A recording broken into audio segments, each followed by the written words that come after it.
конечно, муж свадебный фотограф. Вот, постоянно сейчас очень модно, чтобы девочки на никях шли в национальных костюмах.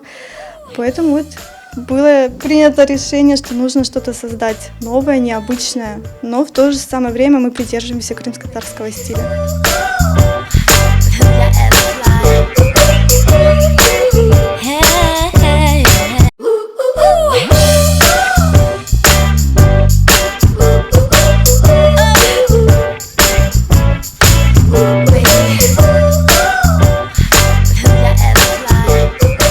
Вдохновение на самом деле везде, что касается национальных орнаментов, то вот, конечно, книги, интернет.